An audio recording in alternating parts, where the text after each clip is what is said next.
How's it going, everyone? Today I am here with my ROH 13th anniversary winner takes all pay-per-view review. The pay-per-view is on tonight, and I gotta say, overall, this pay-per-view was actually quite enjoyable. Going into the show, I wasn't expecting too much. I wasn't really too excited for the show. I just thought they didn't put that much effort into the card. I think, especially the main event. I was not looking forward to the main event by any means. So going into this show with low expectations, or really not expecting anything good, I was actually really surprised how much I enjoyed this show. I thought it was a very good show. I wouldn't say it was great, but it's definitely very enjoyable, very easy to sit through. You can sit through this pay-per-view pretty easily with no problems. Even the bad stuff was entertaining. So I mean, it was a good show. I enjoyed it, and let's get into the review. Now, of course, Joe opened up with Matt Sydal versus Cedric Alexander, which was a really good opener. The match started off pretty slow. Wasn't too much happening. Sydal was pretty much just getting the upper hand on Cedric Alexander, and then the match quickly picked up. Right around the middle of the match mark, it really picked up. And it was just full non-stop speed from there on out, hitting finishers on each other, just kicking out. It was a very enjoyable opener. Matt Sydal got the victory with the shooting star press on Cedric Alexander for the 1-3 victory, and it was a very solid opener. I don't know what they're doing with Cedric Alexander. He acted like a heel. I don't keep up with the TV tapings. I don't keep up with ROH on TV every week, so I don't really know exactly what's going on 100% of the time. But it seems like they're testing the waters with the heel turn. I don't know exactly what they're doing, like I said, but I kind of liked it. He kind of showed like that. He's sick and tired of losing all the time. Attitude and whatnot. But very good opener here, very enjoyable. Next we go into Mark Briscoe versus Moose, which was actually for a Moose match, it was actually pretty damn good. I was actually really enjoying this match. It wasn't the best match in the card, but hey, it was enjoyable for what it was. Moose is pretty impressive. This guy's been only wrestling for like a year, and to me, he's honestly really impressive. He's really athletic. He's really, for how long he's been wrestling, and for a guy his size, he's actually really good. So I'm actually really impressed with Moose. Mark Briscoe was hilarious as always. I thought they put on a pretty good match here. Moose killing Mark Briscoe, giving him slams onto the barricade, just killing him with his spears. A great drop kick too, by the way. He hit a picture-perfect drop kick, and Mark Briscoe's on the middle rope. That was just beautiful. The height he got and the way he executed was just beautiful. But of course, Moose got the upper hand at the end of the match and won with the spear, which I love the way he does the spear, by the way. It looks awesome the way he does it. But Moose defeats Mark Briscoe, which was a solid match, really enjoyable. Then we go into a triple threat tag team match. The Kingdom versus the Addiction versus the Bullet Club, which was being represented by Carl Anderson. Of course, supposed to be Carl Anderson and Doc Gallows, but Doc Gallows was not able to attend the show due to thunderstorms or weather complications where he was at, so he couldn't fly in for the show. So it was basically just I don't want to say a 2-on-1 because it's not, but two tag teams against one. But this match was whatever. It was fine. It was good. I think the main goal of this match was to make the Kingdom look good, because they're pretty much getting the upper hand majority of the time, and then they got tag team on by the Addiction and Carl Anderson. So I think the purpose of this match was to make the Kingdom look good, and it did. I thought they looked pretty good. I'm not a fan of the Kingdom by any means, especially their horrible ring music combining Mike Bennett's and Adam Cole's theme song like it's something that WWE would do. But it looked impressive. I dug what they were doing, so I guess they achieved the purpose of the match.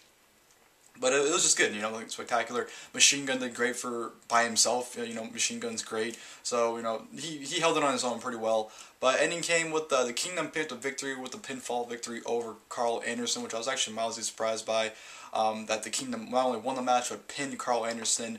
But what I was told by my friend Kyle, supposedly they're going to be doing, the Bullet Club versus the Kingdom in New Japan for the tag team titles over there. So pretty much is the reason why the Kingdom won and pinned Carl Anderson, which, is understandable. I understand now why they did that, knowing that. But good match here. Not, like I said, nothing special, but it was good. Solid match. Next we're going to Roderick Strong versus BJ Whitmore, which was nothing special by any means. It's probably one of the weakest matches on the card. I don't know. I couldn't really get into it. It was, the sleeper match of the show. Roddy is great and all. What the hell is ROH doing with him? It seems like Roddy's just there. They're not doing anything with him. He's been in like this same storyline kind of for like the past, I don't know how many months with the whole decade thing. So I don't know what they're doing with Roderick Strong. The dude's amazing. I don't know why they just don't do anything with him. Put him in the world title contention picture. I don't care. Just do something with him besides this, because nothing's really benefiting from this. But decent match, whatever. BJ Whitmore, you suck. Decided to get that in there real quick because I don't like BJ Whitmore by any means. But Roderick Strong winning with a picture-perfect end of heartache on the BJ Whitmer for the 1-2-3 win. Like I said, whatever match. Definitely one of the weakest matches on the card, if not the weakest. Next we go on to Maria Kanellis versus ODB, which was whatever, but it was entertaining. Steve Corino on commentary made the match watchable. I'll just say that. Before the match, Maria came out and said that she was pregnant, so she couldn't wrestle. And then, Mike Bennett came out of the crowd and attacked Mark Briscoe and ODB, and, it was a whole thing to get their attention to, pretty much distract them for the attack.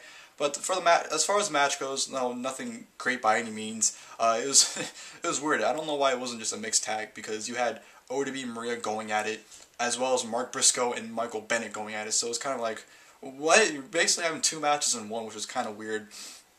But like I said, it was entertaining for what it was. Corino made a great commentary. A Doomsday device was hit on Mike Bennett on the outside by Mark Briscoe and ODB.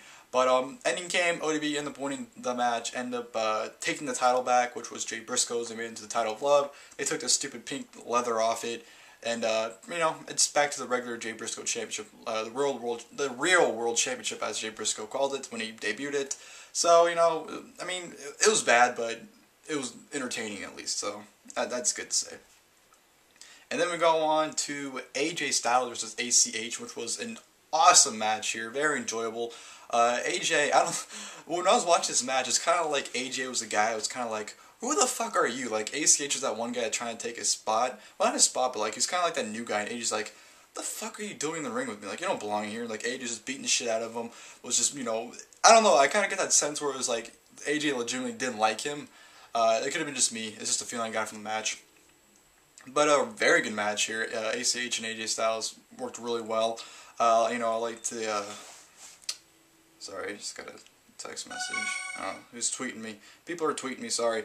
But I thought they worked really well together. The little moves from the ACH is trying to jump over the top rope, but AJ knocking him down. To the little work as AJ just throwing him onto the ground like he was nothing. Like AJ just demolished him onto the ground. I thought it was a very good match. AJ and ACH, like I said, worked very well together. AJ ended up getting a victory with the a Bloody Sunday followed by a Styles Clash for the 1-2-3 victory. So very good match. They shook hands afterwards and everything, and it was very fun. It was very enjoyable. AJ is as better as ever.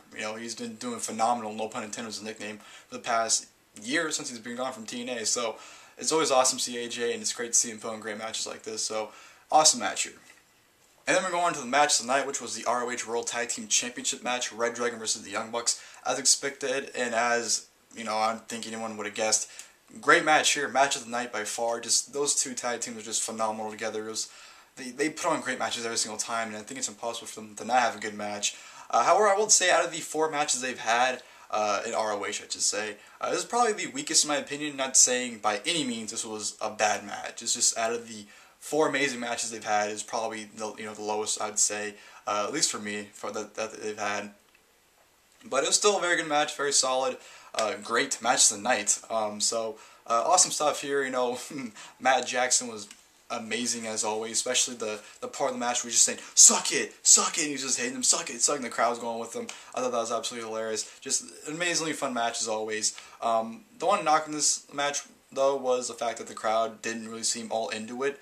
They were into it, but not like loud and rowdy that you would expect from a crowd for this kind of match. But it was still a great match regardless. Match of the night, in my opinion, like I said. Great stuff. reDRagon retained, which I was kind of, but not kind of surprised by. I was really hoping for the Young Bucks to win because, the whole 2 out of 3 falls match was to end the feud, I thought, and they're doing it here again. And I thought they might have done it just to give the Young Bucks the tag titles back again, but I don't know. reDRagon retains with the Chasing the Dragon, not once but twice on the Nick Jackson for the pinfall victory. So reDRagon retains, which I'm kind of upset about because I'm kind of sick of the reDRagon as tag team champions. I don't know. I love the team, but I'm just sick of seeing them as champions. I don't know. I'm over it. I'm over them as tag team champions. I'll put it that way. But great match as always.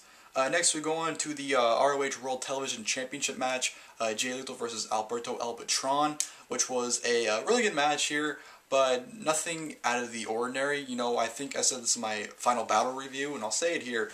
Ever since Jay Lethal turned heel with the championship, or just turned heel in general, it seems like all his matches are pretty much the same. You know, they're really good matches, but nothing really stands out about them. That was pretty much the case here. It was really good, but nothing really stood out, or nothing really significant happened here. Just a very solid TV title match with Jay Lethal retaining via the lethal injection onto El Patrón. But really enjoyable, really good, but it's just your typical, you know, Jay Lethal TV title match. So nothing really stood out, but really good, solid match. I really enjoyed it. And you can definitely tell El Patrón was really enjoying the match too. You can really tell he enjoyed being there. Unlike, you know, when he was Del Rio in WWE, where you can tell he didn't give a fuck. But here, you can actually tell he legitimately likes being there, and he's legitimately excited to, you know, wrestle for ROH and other promotions as well. So it's good to see him in that spotlight instead of that, you know, negative, don't give a fuck attitude he used to have. So it was good that he's, you know, doing what he wants to do now. And then after the match, we had the return of Samoa Joe. Samoa Joe comes out, cuts a promo basically saying whoever's the world champion, he's gunning for them right away. And that's pretty much it. You know, great to see Samoa Joe back in ROH. You know, Samoa Joe's pretty much been irrelevant for the past couple of years just because he's been in TNA, and TNA's been irrelevant for the past couple of years. So it was finally great to see him in a relevant spotlight, and you know, fresh spotlight too. You know, there's a lot of matches, or a lot of guys in the company that he hasn't had an opportunity to face yet, and it'll be great to see him, you know, face guys like Michael Elgin or Adam Cole when he's, you know, healthy or when he's not injured, and you know, guys like him. You know, so it'll be interesting to see what kind of things Joe does in ROH going forward. But it's good to see him back. And then we go on to the main event, which was the high-stakes four-corner survival match for the ROH World Championship. Jay Briscoe, I don't know why I said Jay Lethal for. Jay Briscoe versus Michael Elgin versus Tommaso Ciampa versus Hanson, which was, the match was going really good at first. It was going really good. And then the clusterfuck booking came in where it just, you didn't know what the fuck was happening. You had these Jabberwockies at ringside come in the ring thinking they're the Shield, causing mayhem. They gave the impression they were the Kingdom, but I think that might be just a, you know, distraction to when they actually reveal who the hell they are. But I don't know, just a lot of things came in. You're just like, you got to the point where it's like, what the fuck is going on? Raymond Rowe came back to the aid of Hanson, and the referee getting knocked down. Just, it was a clusterfuck booking, and just, you know, you didn't know who was going to win at that point because you had guys like Elgin giving Jay Drillers the Jay Briscoe through tables. Put them in the ring, you know, guys are pinning everyone, and, you know, they're legitimate 3 counts, but there's no ref in the ring to count it, so it was just a whole clusterfuck. So it was good until, like, the middle of the match where it just got spiraled out of control. And the ending was even more weird and confusing. You know, Hanson hit Jay Briscoe with a spinning heel kick, and Jay Briscoe fell into the pinfall into Tommaso Ciampa for the 1-2-3 to retain the ROH World Championship. So, I mean, the match was good, but the way it was booked just completely spiraled the match down, and it just, you know, kind of ruined it, to be honest. But after the match, you know, of course, Samoa Joe came out, shook hands with Jay Briscoe, because, you know, he said he's going after the world title, so it was only appropriate that he came out and pretty much, you know, said, hey, you know, that title is coming, you know, I'm going for that title now that you retained. So, yeah, and the show, overall, you know, the 13th anniversary show was, it was good, you know, nothing, you know, too great, besides the tag team title match, but it was a fun, enjoyable show to sit through. I wouldn't say there's any problems really by sitting through it, you know, even the worst matches. You can sit through them and watch, you know, at least commentary. Well, Carino made it watchable, especially the OBD Maria match. He definitely made that watchable. But, good show here, you know, I'm looking forward to the next pay-per-view, which will be Best in the World in June. So I'm looking forward to that, and until next time, guys, I'll see you guys later.